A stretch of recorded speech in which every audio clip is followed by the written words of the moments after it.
literature. So I just finished reading this book by Boss Fight Books, just called Outer Wilds, and it's written by Tommy Wallach.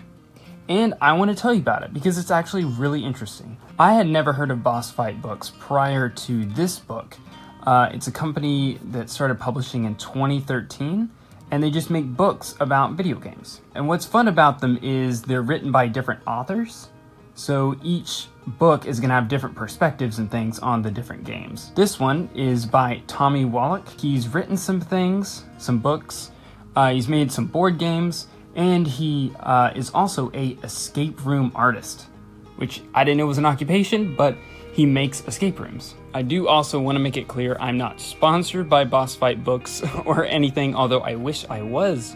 Reach out to me. But I had so much fun with this book that I want to talk about it. Now, I was able to help fundraise this book a little bit, so I got a copy early, but you are welcome to purchase it yourself. You can buy it online. It's also digital. Okay, now let's actually talk about what's in this book.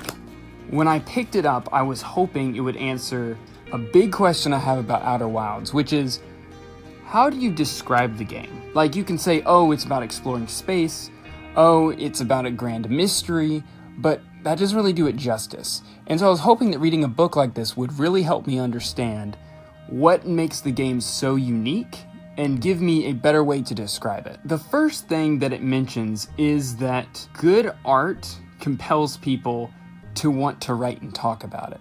So if you were to tell someone, well, Outer Wilds is a masterpiece, I would agree with you.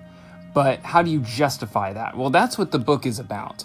And I think the fact that people are writing about this because people talk about it in such a special way is an indicator of how great it is. I'm not going to recap the whole book, let me make that very clear.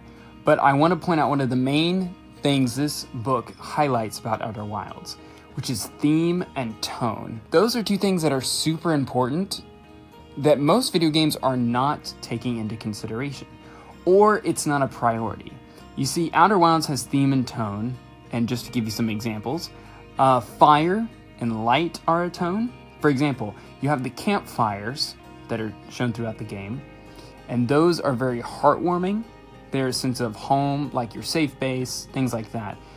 And you contrast that to the supernova of the sun. So that's a theme that also helps set the tone of the game, kind of bookends, if you will.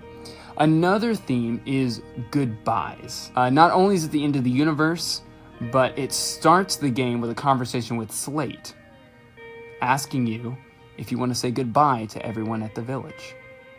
Thematically, that's you saying goodbye to the universe, right? Right at the start of the game.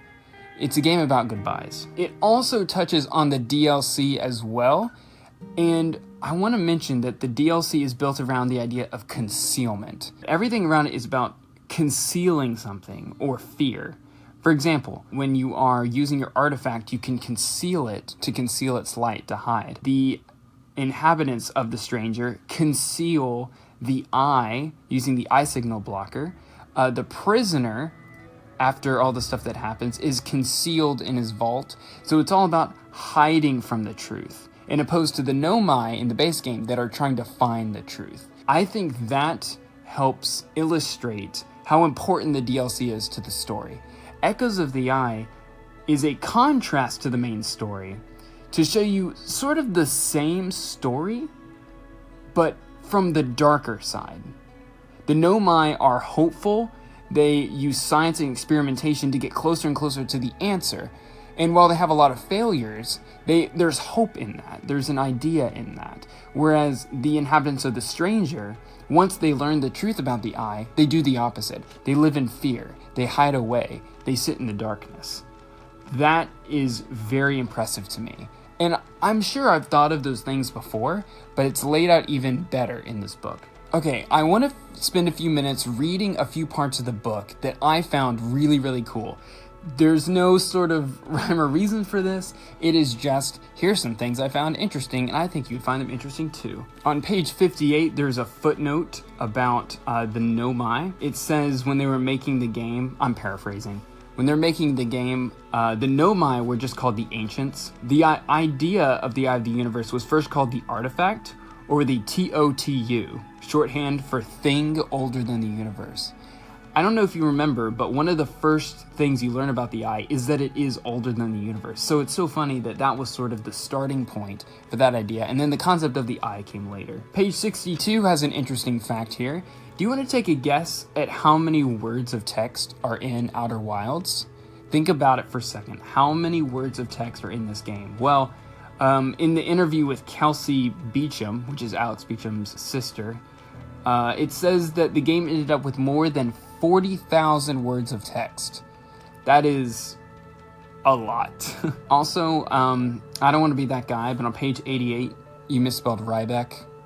So, fake fan? Okay, on page 134, there's something really interesting about their design philosophy with the game. According to Alex Beecham, we never use the word puzzle. I mean, now we do, because the internet does, but it's funny just how much we did not think of our game as puzzles. So they didn't really think of it having puzzles, they just designed environments that the player had to think through. Wallach put it better down here. Instead of asking players to solve, Outer Wilds asks players to learn. I love how that's put. It's not about, here's a puzzle, just solve it, and then you get some more story later. No. You learn about the world, you learn about the story, and that helps you reach the next part of the game. Page 154 mentions that originally, the Nomai lost the signal to the eye because they were too close to it. That was the original version of the story. But then, once they made the DLC, they were like, that's not a great explanation, it doesn't quite work. So it was actually changed later. Well, the story is now that the Nomai lost sight of it because the prisoner removed the grip on the eye so that its eye signal went out, and then they immediately closed it again so the Nomai lost the signal. That's the new explanation. Okay, the last thing I wanted to point out, it's super important. What is the name of the creatures in Echoes of the Eye? So some people call them strangers because they live in a structure called the Stranger. Some of them call them inhabitants because they inhabit the Stranger. Some people see they look like owls and they look like elk, so they call them Alk. There's a ton of different things people have named them, and it doesn't seem like we've reached a concise answer on that. But according to page 157, in the interview, the Mobius team referred to them as owls. So there you go, just owls, take it or leave it. The way it's talked about here, it doesn't seem like that is supposed to be their official name. That's just how they refer to them. I think a big emphasis in the DLC is that it's not important what they're called, right? Nomai is similar to nomadic because they're a nomadic tribe. But the fact that they have no name increases the fear and the unknown of Echoes of the Eye, so I think that's alright. Alright, that's all I have to say about the book. I really enjoyed reading it, and it wasn't very long, so it was a great read. You can buy it digitally and physically, whichever one suits your fancy. Yeah, again, if you want it, I'll leave a link to it in the comments. Thanks for watching.